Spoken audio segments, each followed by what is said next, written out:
ஓம் சாந்தி. VK. Surajbhai அவர்களின் தாரணை வகுப்பு, ஜூன் 6, 2025. நாம் அனைவரும் பகவானை நமது இரட்சகராக நினைவு செய்து வந்தோம்.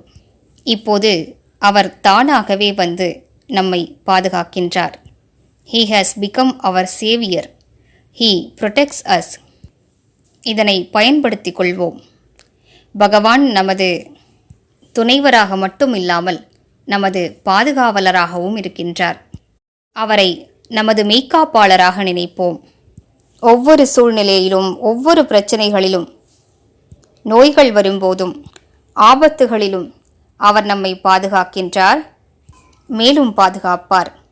இது மீண்டும் மீண்டும் நாம் செய்யக்கூடிய அனுபவமாகும். பல முறைகள் அவர் நம்மை பாதுகாத்திருக்கின்றார், உதவி செய்திருக்கின்றார். நாம் வாகனங்களில் பயணிக்கிறோம். விபத்துகளின் நேரத்தில் அவர் நம்மை பாதுகாக்கின்றார். சில இடங்களில் திருடர்கள், கொள்ளையர்களிடம் கூட அவர் நம்மை காப்பாற்றி விடுகின்றார். ஆங்காங்கே இயற்கை சீற்றங்கள் ஏற்படுகின்றன.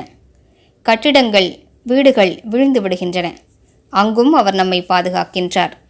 உண்மையிலேயே அவர் நம்மை மிகவும் நேசிக்கின்றார்.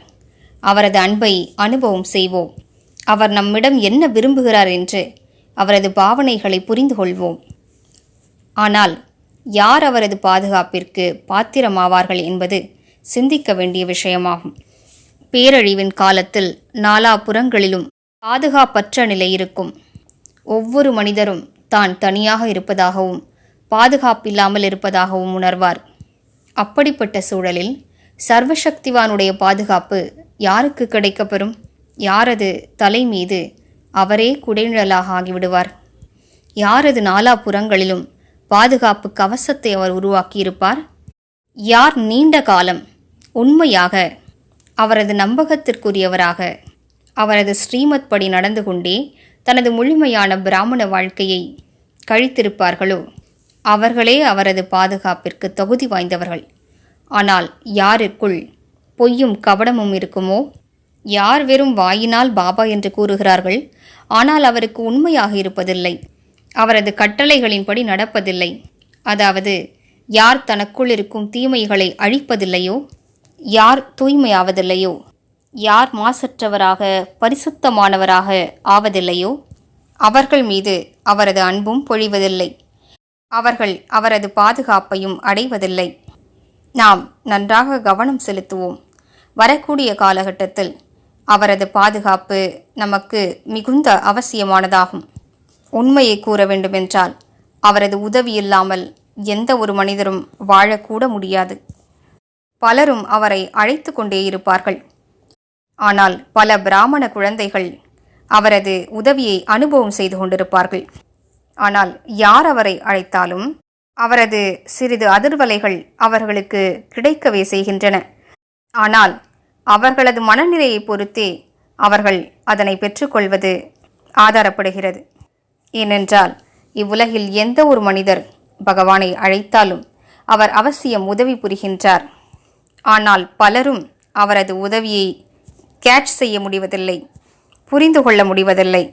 நாம் அவரது அப்படிப்பட்ட குழந்தைகளாகிவிடுவோம். அவர் நமக்கு அதிர்வலைகளை அனுப்பும்போது, புத்தியில் டச்சிங் கொடுக்கும்போது உடனடியாக அதனை பிடித்து கொள்வோம். மேலும் அவர் கூறுமாறு உடனடியாக செய்வோம். யார் நீண்ட காலம் யோக பயிற்சி செய்திருப்பார்களோ, யார் பாபாவை தனது அன்பில் கட்டி போட்டிருப்பார்களோ, யார் அவருக்காக தியாகம் செய்திருப்பார்களோ, உடல் மனம் பொருளை ஈடுபடுத்தியிருப்பார்களோ அவர்கள் மீது அவர் மிகவும் மகிழ்ச்சியாக இருக்கின்றார், திருப்தியாக இருக்கின்றார். அவர்கள் மீது கருணை கொண்டிருக்கிறார்.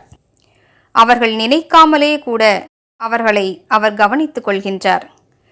ஒரு விஷயம் என்னவென்றால், நாம் பாபா என்று அழைக்கிறோம், பின்னர் அவர் உதவி புரிகிறார். ஆனால் ஒருவேளை நாம் மறந்து போனால் கூட அப்போதும் கூட அவர் உதவி புரிகின்றார், நம்மை பாதுகாக்கின்றார். அந்தளவிற்கு தகுதி படைத்தவர்கள் சிலரே இருக்கிறார்கள். சிலர் எந்தளவிற்கு உயர்ந்திருக்கிறார்கள் என்றால் அவர்களுக்கு ஒவ்வொரு தருணத்திலும் பாபாவின் டச்சிங் கிடைத்து கொண்டே இருக்கிறது. அவர்கள் எப்போதும் அவரது அன்பிற்கும் பாதுகாப்பிற்கும் உதவிக்காகவும் பாத்திரமாக தகுதி வாய்ந்தவர்களாக இருக்கிறார்கள். எனவே இன்று முழு நாளும் நாம் பாபாவை அழைத்து கொண்டே இருப்போம். மேலும் தன்னைத்தான் உலக இரட்சகராக நினைப்போம். மேலும் பாபா உலக இரட்சகராவார், மேலும் எனது இரட்சகரும் ஆவார். அந்த சர்வசக்திவான் பரந்தாமத்திலிருந்து கீழிறங்குகின்றார், என் தலைமீது வந்துவிட்டார், குடிநிழலாக ஆகிவிட்டார். இந்த குடிநிழலுக்குள் நான் மிகவும் பாதுகாப்பாக இருக்கின்றேன். இவ்வாறு இன்று நாம் 10 முறைகளாவது அவசியம் அனுபவம் செய்வோம். ஓம் சாந்தி.